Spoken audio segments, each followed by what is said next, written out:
అందరికీ నమస్కారం. Welcome to our channel.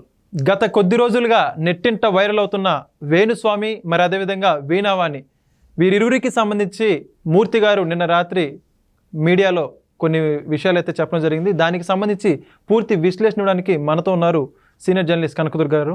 Madam నమస్కారం అండి. నమస్తే అండి. గత కొద్ది రోజులుగా ఏ వివాదంలో అయినా ప్రధానంగా ఈ వేణుస్వామి గారి చుట్టే తిరుగుతూ ఉంది. ఆయన అసత్య ఆరోపణలు చేయడం మూర్తి గారికి సంబంధించి, దానికి సంబంధించి మూర్తి గారు కూడా వివరణ ఇవ్వడం. అయితే నిన్న రాత్రి కూడా మూర్తి గారు కొన్ని వివరణ అయితే ఇవ్వడం జరిగింది. ఆ విషయాలన్నీ కూడా ఏంటంటారు? ఇప్పుడు మీరు వేణుస్వామిని తీసుకుంటే ఆయన ఇప్పుడు బగలాముఖికి వెళ్ళాడు. ఈవిడ వీణావాణి, వాణి అనే తీసుకుందాం. వీణ అనేది ఊరికే చేర్చుకున్న పేరు అది. ఓకే. వాణి అన్న ఆవిడ నిన్నను మద్రాసులో కనిపించింది మనకి. మద్రాసులో కళాసుధ అనే ఒక సంస్థ ఉంది. వాళ్ళు ప్రముఖులకి అవార్డులు ఇస్తూ ఉంటారు. ఓకే. ఆ అవార్డు ఫంక్షన్కి ఈవిడ వెళ్ళింది. ఈవిడని అడిగారు రమ్మని. ఈవిడ వీణలో నిష్ణాతురాలని చెప్పి ఈవిడకి ఏదో ఒక అవార్డు ఇచ్చారు.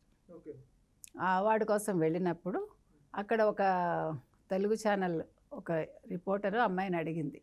జనరల్గా అన్నీ మాట్లాడుతూ, మరి మీ మీద ఇంత కాంట్రవర్సీలు వచ్చాయి కదా, దాని గురించి మాట్లాడండి అంటే, నేను అనుకున్నాను, కానీ ఇప్పుడు వచ్చిన సందర్భం వేరు కదా, అవన్నీ తర్వాత మాట్లాడతాను, నేను కూడా మీడియా పర్సన్ని, అయినా వాటన్నింటికీ కూడా అంటే ఏంటి మొత్తం వివరాలన్నీ బయటకు వస్తాయి మీకు అని చెప్పి తప్పించుకున్నారు. ఓకే.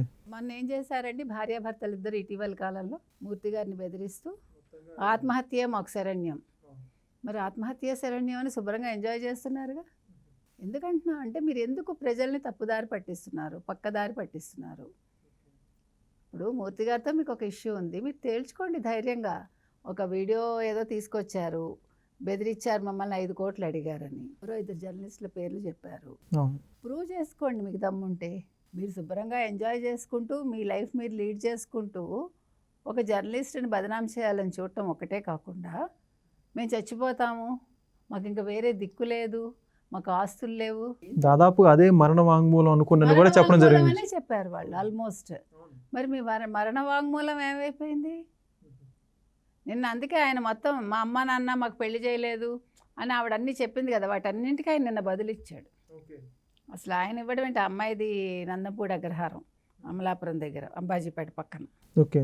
వాణి ఆవిడది. వాళ్ళ అమ్మ నాన్న ఆవిడకి వీణ నేర్పించారు దగ్గరుండి. అమ్మాయి ఇక్కడ ఏదో యాంకర్గా చేయడానికి వచ్చినప్పుడు మొత్తం ఫ్యామిలీ ఇక్కడికి షిఫ్ట్ అయింది. ఈ అమ్మాయి క్లాసెస్ తీసేది, వీణ క్లాసులు అవిను తీసినప్పుడు ఈ వేణుస్వామి వాళ్ళకి సంబంధించిన వ్యక్తి అమ్మాయి ఎవరో వచ్చి నేర్చుకునేది. అట్లా వేణుస్వామి అమ్మాయిని చూసి ఇష్టపడి మొత్తానికి వాళ్ళ అమ్మ నాన్నే ఇష్టం ఉన్న లేకపోయినా పెళ్లి చేశారు. చేశాక ఆస్తి మీద కూడా వాళ్ళ అమ్మ నాన్నని ఆస్తిలో కూడా భాగం అడిగి కోర్టుకు వెళ్ళారు. ఆ సెటిల్మెంట్ కూడా చేసుకుంది అమ్మాయి. బట్టి ఎవడు అమాయకులు కాదు. ఇంకొకటి, నేను తాళి వేసుకోను, తాళి వేసుకోనంటే లోపలికి ఉంటుంది, మా అత్తగారు చెప్పింది బయటకు కనిపించకూడదని. తాళి కనిపించకూడదు కానీ తాళి చైన్ కనిపించవచ్చు కదా. అవేమి లే, మేము చాలా సంప్రదాయాలకు నేను విలువిస్తాను. అసలు సంప్రదాయం అంటే ఏంటి అని అమ్మాయిని అడుగుదాం మనం. సంప్రదాయం అంటే ఏంటి? ఇప్పుడు నీ భర్త ఏం చేస్తున్నాడో నీకు తెలుసు, నువ్వు అన్నీ తెలిసి కూడా నువ్వు నీ భర్తను ఎందుకు వెనకేసుకొస్తున్నావు? ఇప్పుడు సంప్రదాయం అంటే ఏంటి? భర్త తప్పు చేస్తే భార్య వాటిని సమర్థించడమా, భర్త తరఫున మాట్లాడటమా? అది సంప్రదాయమా? కాదు కదా. నువ్వు వచ్చేసి అతను తప్పు చేసి నువ్వెందుకు ఆన్సర్ ఇస్తావు? నిన్నటి వరకు ఆవిడంటే ఒక మంచి ఇమేజ్ ఉందండి అందరికీ, దాన్ని పోగొట్టుకుంది ఆవిడ. మీరు చూడండి, కమెంట్స్ చూడండి, నెటిజన్స్ ఎట్లా ఆడుకుంటున్నారు. గతం వరకు చూసుకుంటే వేణుస్వామి గారు ఏదేమైనప్పటికైనా భార్యగా ఈవిడంటే మంచి అభిప్రాయం ఉండడం, లేదా వీణ సంబంధించి కూడా బాగుంది. కరెక్ట్. ఇప్పుడు ఏమైంది, నువ్వు అసలు ఎందుకు వేణుస్వామి విషయాల్లో తలదూరుస్తావు అని అడుగుతున్నారు, అడిగారు. ఎప్పుడైతే ఈవిడ మాట్లాడిందో, ఎప్పుడైతే ఆత్మహత్య శరణ్యం అందో, జనాలకి ఈవిడంటే ఒక నెగిటివ్ ఇది వచ్చింది. ప్లస్ నిన్న శుభ్రంగా హ్యాపీగా ఉంది ఆవిడ మద్రాసులో. నువ్వు ఇంత ఆత్మహత్య శరణ్యం అంటూ నువ్వు అక్కడ అవార్డు ఎలా తీసుకుంటావు? అవార్డు ఎలా యాక్సెప్ట్ చేస్తావు? అసలు అంత దూరం ఎలా ప్రయాణిస్తావు నువ్వు? ఆయన అసలు బగలాముఖికి ఎందుకు వెళ్ళాడు? నిన్న ఆయన చెప్పిన దాంట్లో ఇంకో పాయింట్ కూడా అన్నారు మూర్తి గారు. నాకు డాన్లు ఉన్నారు, గూండాలు ఉన్నారు, నాకు తెలుసు అని చికోటి ప్రవీణ్ పేరు తీసుకొచ్చాడు. తీసుకొస్తే ఆయన చికోటి ప్రవీణ్ నాకు చెప్పాడు, నాకు అసలు సంబంధం లేదు, ఈ విషయాలు ఏవి నాకు అసలు వేణుస్వామితో సంబంధం లేదని చెప్పాడు అని క్లియర్గా ఆయన చెప్తున్నాడు. అంటే ఏంటి, బెదిరించేస్తాడా జర్నలిస్టులని? ఇప్పుడు నిజాయితీగా ఒక వార్త మాట్లాడినప్పుడు నువ్వు నిజాయితీగా తేల్చుకోవాలి, అంతేగాని బెదిరింపులేంటి? అసలు ఎందుకు బెదురుతారు అసలు జర్నలిస్టులు? నిజంగా న్యాయబద్ధంగా నిజాయితీగా ఉండే ఏ జర్నలిస్టు బెదరడండి. ఇష్యూ మీద పోరాడతాం అంతే, ఎవరివైనా అంతే కదా. మనకి మిగతావి అనవసరం. నువ్వు తప్పు చేస్తే తప్పు చేసావంటారు, ఒప్పు చేస్తే ఒప్పు చేసావంటారు. నువ్వు ఒకళ్ళకి కొమ్ము కాసావు నీకు తెలుసు, నువ్వు ఎట్లా సంపాదించుకున్నావో నీకు తెలుసు. నువ్వు చెడు చేసి చెడు మాట్లాడి వాళ్ళకి ఇలా అవుతుంది అలా అవుతుంది అంటే తప్పు కదా అది. ఇప్పుడు సమంత నాగ చైతన్య విడిపోతారన్న దాన్ని కూడా ఆయన చెప్పాడు. ఆయన ఏ సందర్భంలో ఎలా చెప్పాడు, దాన్ని ఎట్లా జాతకం ప్రకారం నేను చెప్పానని ఎలా అబద్ధం చెప్పాడు అన్నీ మూర్తిగా నేను వివరించారు. కాబట్టి ఇవాళ వేణుస్వామి కావచ్చు, ఈ వాణి అన్నావిడ కావచ్చు, వాళ్ళు ఆలోచించుకోవాలండి ఇంక మీదట. ఈ ఇష్యూ అయితే ఇక్కడితో ఆగదు, వాళ్ళు ప్రూవ్ చేసుకోవాలి. ఇప్పుడు మాట్లాడేసి ఏదో నాకు నోరుంది కదా అని మాట్లాడేస్తాను, భావావేశంలో ఏదో మాట్లాడేస్తానంటే కుదరదు కదా. ఒక వ్యక్తి మీద మనం పబ్లిక్గా నింద వేసినప్పుడు అది మనమే ప్రూవ్ చేసుకోవాలి. లేదు అవతల వాళ్ళు ప్రూవ్ చేసినప్పుడు మీరు శిక్ష అనుభవించాలి. రెండింట్లో ఏదో ఒకటి జరుగుతుంది. అంటే శిక్ష అంటే వాళ్ళు వెయ్యరు, అఫీషియల్గా గవర్నమెంట్ ఉంది, లేకపోతే మనకు ఒక వ్యవస్థ ఉంది, ఒక పోలీస్ డిపార్ట్మెంట్ ఉంది, వాళ్ళే చూసుకుంటారు ఏదైనా.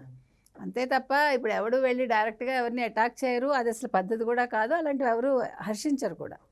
కాబట్టి ఇవాళ వేణుస్వామి కావచ్చు, వాణి కావచ్చు, వాళ్ళు మాట్లాడింది తప్పు, ఈవిడని ముందు పెట్టుకుని ఆయన మాట్లాడించడం తప్పు, ఈవిడ ఆయన మాయలో పడి ఆయన ఎలా చెప్తే అలాగ బొమ్మలా ఆడడం తప్పండి.